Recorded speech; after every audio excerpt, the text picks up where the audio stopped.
ಇವತ್ತು ನಾನು ತುಂಬ ಟೇಸ್ಟಿಯಾಗಿರೋ ಚಿಕನ್ ಮಸಾಲ ಕರಿ ರೆಸಿಪಿ ತೊಗೊಂಡು ಬಂದಿದ್ದೀನಿ. ನೋಡ್ತಾ ಇದ್ದೀರಲ್ಲ, ಈ ಥರ ಮಾಡಿದ್ರೆ ನೀವು ಚಿಕನ್ ಮಸಾಲ ತುಂಬ ಚೆನ್ನಾಗಾಗುತ್ತೆ. ನೀವು ಈ ರೆಸಿಪಿ ಟ್ರೈ ಮಾಡಿ ನೋಡಿ. Hi everyone, welcome to Hema's office and kitchen. ಮೊದಲಿಗೆ ನಾನು 1 kg ಅಷ್ಟು ಚಿಕನ್ ತಗೊಂಡು ಕ್ಲೀನಾಗಿ ವಾಶ್ ಮಾಡಿ ಇದನ್ನು ಒಂದು ಸ್ವಲ್ಪ ಉಪ್ಪು, ಅರಿಶಿನ, ಚಿಲ್ಲಿ ಪೌಡರ್, ಧನಿಯಾ ಪೌಡರ್, ಶುಂಠಿ ಬೆಳ್ಳುಳ್ಳಿ ಪೇಸ್ಟ್ ಇದೆಲ್ಲ ಹಾಕ್ಕೊಂಡು ಒಂದ್ಸರಿ ನೀಟಾಗಿ ಮಿಕ್ಸ್ ಮಾಡ್ಕೊಂಬಿಡೋಣ. ಈ ರೆಸಿಪಿ ತುಂಬ ಡಿಫ್ರೆಂಟ್ ಆಗಿರುತ್ತೆ, ಬಟ್ ತುಂಬ ರುಚಿಯಾಗಿರುತ್ತೆ. ನೀವು ಈ ರೆಸಿಪಿ ಟ್ರೈ ಮಾಡಿ. ಸ್ವಲ್ಪ ಲಾಂಗ್ ಆದರೂ ರುಚಿ ಅಷ್ಟೇ ಚೆನ್ನಾಗಿರುತ್ತೆ. ಆಮೇಲೆ ಕೊನೆಗೆ ಒಂದು ಸ್ವಲ್ಪ ಎಣ್ಣೆ ಹಾಕ್ಕೊಂಡು ಇದನ್ನು ನೀಟಾಗಿ ಮಿಕ್ಸ್ ಮಾಡಿಕೊಂಡು ಒಂದು ಕಡೆ ಇದನ್ನು ಎತ್ತಿಟ್ಕೊಂಡ್ಬಿಡಬೇಕಾಗುತ್ತೆ. ಇವಾಗ ನಾನು ಒಂದು ಪ್ಯಾನ್ನ ತಗೊಂಡು ಅದಕ್ಕೆ ಒಂದು ಸ್ವಲ್ಪನೇ ಎಣ್ಣೆ ಹಾಕ್ಕೊಂಡು 1-2 ಚಮಚದಷ್ಟು ಅದಕ್ಕೆ ನಾನು ಕಟ್ ಮಾಡಿರೋ ಒಂದು ದೊಡ್ಡ ಈರುಳ್ಳಿ ತೊಗೊಂಡಿದ್ದೀನಿ. ಅದನ್ನು ಫ್ರೈ ಮಾಡ್ಕೋತಾ ಇದ್ದೀನಿ ಈ ಎಣ್ಣೆನಲ್ಲೇ. ಈರುಳ್ಳಿ ಫುಲ್ಲು ಬ್ರೌನ್ ಆಗಬೇಕು, ಅಲ್ಲಿವರೆಗೂ ಇದನ್ನು ಹುಡ್ಕೋಬೇಕಾಗುತ್ತೆ. ನೋಡಿ, ಇವಾಗ ಫುಲ್ ಬ್ರೌನ್ ಆಗಿದೆ. ಇದನ್ನು ಒಂದು ಕಡೆ ಎತ್ತಿಟ್ಕೊಂಡ್ಬಿಡೋಣ. ಎತ್ತಿಟ್ಕೊಂಡು ಇದನ್ನು ಫುಲ್ಗೆ ತಣ್ಣಗೆ ಮಾಡ್ಕೋಬೇಕಾಗುತ್ತೆ.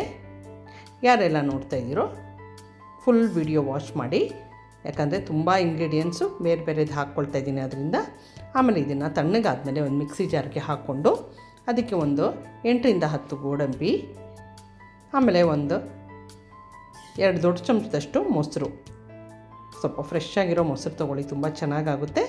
ಇದನ್ನು ನೀಟಾಗಿ ಪೇಸ್ಟ್ ಮಾಡಿ ಒಂದು ಕಡೆ ಎತ್ತಿಟ್ಕೊಂಬಿಡೋಣ. ಇವಾಗ ಕರಿ ಪ್ರಿಪ್ರೇಷನ್ಗೆ ನಾನು ನೋಡಿ 2 ಈರುಳ್ಳಿ, ಒಂದು ಸ್ವಲ್ಪ ಬೆಳ್ಳುಳ್ಳಿ, ಶುಂಠಿ, ಹಸಿಮೆಣಸಿನ್ಕಾಯಿ ಇದು 3 ಸಣ್ಣಗೆ ಕಟ್ ಮಾಡಿ ಒಂದು ಕಡೆ ಎತ್ತಿಟ್ಕೊಂಡಿದ್ದೀನಿ. ನಾವು ಮುಂಚೆ ಫ್ರೈ ಮಾಡ್ಕೊಂಡಿದ್ದೀವಲ್ಲ ಈರುಳ್ಳಿ, ಅದೇ ಪ್ಯಾನ್ಗೆ ಇವಾಗ ಶುಂಠಿ, ಬೆಳ್ಳುಳ್ಳಿ ಮತ್ತು ಮೆಣಸಿನ್ಕಾಯಿ ಹಾಕ್ಕೊಂಡು ಲೈಟಾಗಿ 1-2 ನಿಮಿಷ ಸಾಟೆ ಮಾಡ್ಕೊಂಬಿಡೋಣ. ನೋಡಿ, ಇವಾಗ ನೀಟಾಗಿ ಇದನ್ನು ಸ್ವಲ್ಪ ಫ್ರೈ ಆದಮೇಲೆ ಸಣ್ಣದಾಗಿ ಹೆಚ್ಚಿರೋ ಈರುಳ್ಳಿನೂ ಹಾಕ್ಕೊಂಡು ಈರುಳ್ಳಿ ಹಸಿ ವಾಸನೆ ಹೋಗೋವರೆಗೂ ಬೇಯಿಸ್ಕೋಬೇಕು. ಯಾರೆಲ್ಲ ನೋಡ್ತಿರೋ ಇಷ್ಟ ಆಗಿದ್ರೆ ಲೈಕ್ ಮಾಡಿ, ಕಾಮೆಂಟ್ ಮಾಡಿ, ಶೇರ್ ಮಾಡಿ, subscribe to Hema's office and kitchen. ಇದೊಂದು 2 ನಿಮಿಷ ನೀಟಾಗಿ ಇದನ್ನು ಈರುಳ್ಳಿ ಫ್ರೈ ಮಾಡ್ಕೊಂಬಿಡೋಣ. ಆಮೇಲೆ ಒಂದೇ ಒಂದು ಟೊಮ್ಯಾಟೊ ಕಟ್ ಮಾಡಿರೋದು ಸಣ್ಣದಾಗಿ ಕಟ್ ಮಾಡ್ಕೋಬೇಕು. ಹಾಕ್ಕೊಂಡು ಟೊಮೆಟೊ ಚೆನ್ನಾಗಿ ಇದರ ಜೊತೆ ಹುರ್ಕೋಬೇಕು. ನಾನು ಒಂದು ಸತಿ ನೀಟಾಗಿ ಇದನ್ನು ಮಿಕ್ಸ್ ಮಾಡಿಕೊಂಡು 1-2 ನಿಮಿಷ ಸ್ವಲ್ಪ ಉಪ್ಪು ಹಾಕ್ಕೊಂಡು ಇದನ್ನು ಮುಚ್ಚಿಬಿಟ್ಟು ಬೇಯಿಸ್ಕೊತಾ ಇದ್ದೀನಿ.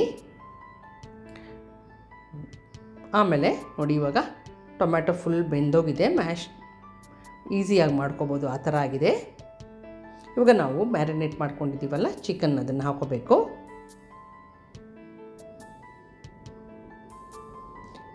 ಯಾರೆಲ್ಲ ಚಿಕನ್ ರೆಸಿಪಿ ಮಾಡ್ತೀರಾ, ಈ ಥರ ರೆಸಿಪಿನೂ ನೀವು ಒಂದ್ಸತಿ ಟ್ರೈ ಮಾಡಿ ನೋಡಿ.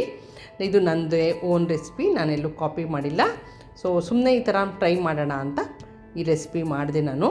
ತುಂಬ ಚೆನ್ನಾಗಾಗಿತ್ತು. ಇದನ್ನು ನೀಟಾಗಿ ಒಂದ್ಸತಿ ಮಿಕ್ಸ್ ಮಾಡ್ಕೊಂಬಿಡೋಣ.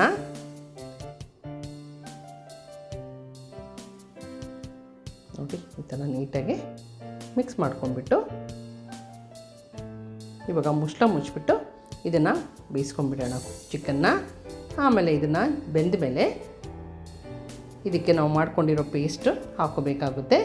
ಇವಾಗ ಮೊಬೈಲ್ ಮೇಲೆಲ್ಲ ನೋಡಿ ಸ್ವಲ್ಪ ಇದ್ರದ್ದು ಸ್ಟೀಮ್ ಎಲ್ಲ ಹೋಗ್ಬಿಟ್ಟಿದೆ.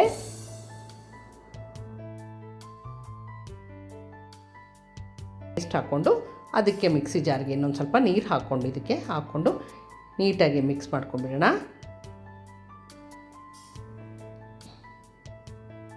ಇದನ್ನು ಹೊಂದ್ಕೊಳ್ಳೋ ಥರ ಒಂದು 5 ನಿಮಿಷ ಬೇಯಿಸ್ಕೊಂಡ್ಬಿಟ್ಟು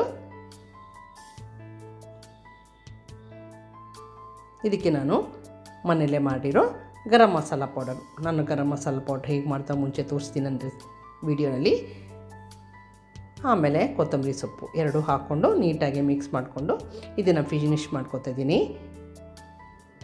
ಯಾರೆಲ್ಲ ನೋಡ್ತಾಯಿದ್ರು subscribe to Hema's office and kitchen, give a like, comment, share. ಆಮೇಲೆ ಈ ರೆಸಿಪಿ ಟ್ರೈ ಮಾಡಿ ನೋಡಿ, ತುಂಬ ಚೆನ್ನಾಗಾಗುತ್ತೆ. ಇದು ರೈಸ್ಗೆ, ಚಪಾತಿಗೆ, ರೊಟ್ಟಿಗೆ ಎಲ್ಲದಕ್ಕೂ ತುಂಬ ಚೆನ್ನಾಗಾಗುತ್ತೆ. Thank you for watching my video.